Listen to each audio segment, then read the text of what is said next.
તો મિત્રો અમુક ભાઈઓ મારી રોયું એવી હોય છે કે જે લહેર લહેર કરતી હોય ને રાતે ત્યારે શરૂ લહેર લહેરે ઓલાને ભૂંડું લગાડતી હોય છે, હોય ઇજ્જત કાઢતી હોય છે, ઓલાની કરતી કરતી એમ બોલતી હોય છે કે મારા રોયે મારો હારો તારું તો હારું ઝીણું અમથું ટીંડોરા જેવડું છે. એક તો પોપટને પાછું ઊભું ન થતું હારું. મને ન મજા આવે હો આમાં. આ હું લઈને ધડો આવ્યો છો મારા રોયા અને આમ ઊભું ન રહેતું થતું. માંડ ઊભો થાય તમે નારાનો ટીંગનારાનો અવાજ કરતું હેઠે આવે છો.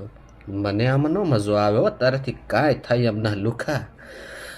આવી રીતે કઈ કઈ ઇજ્જતના ધજાગરા કાઢી નાખતું હોય છે અને પછી ઓલાને એવું ભૂંડું લાગતું હોય છે મારા વાલા કે અંદરથી ઈગો હર્ટ થઈ જતો હોય છે હો કે મારો પોપટ તો એટલું નહીં કરી શકતો. પછી અંદરથી હું કરવું, કોને કેવું અને કોને વાત કરવી કે ન કરવી એનું કાંઈ દશ હોશતી નથી કયું કહેવાતું નથી, રહ્યું રહેવાતું હો અંદર.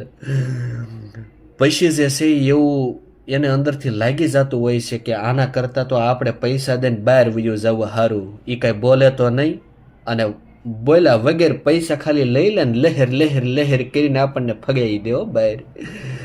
એટલે પછી ઘણા લોકો જે છે એ આવું બગબગ બગબગ જે છે ઘરવાળીઓનું એ સાંભળીને બહાર જે છે એના કરતાં પૈસા દઈને કરવું સારું એમ કરીને ભાગતા હોય છે હો ઘરમાંથી. આવી કંકાસ જે છે એ થતી હોય છે વાલાવ. એટલે પછી ઘરવાળીઓ જે છે એને મારું એટલું જ કહેવાનું છે કે મારી રોયું કરતી વખતે તો કમસે કમ મોઢા બંધ રાખો. અવડો મોટો જીભડો ફેરવીને ક્યાં જાવું છે એ સમજાતું નથી હો મારી વાલીઓ.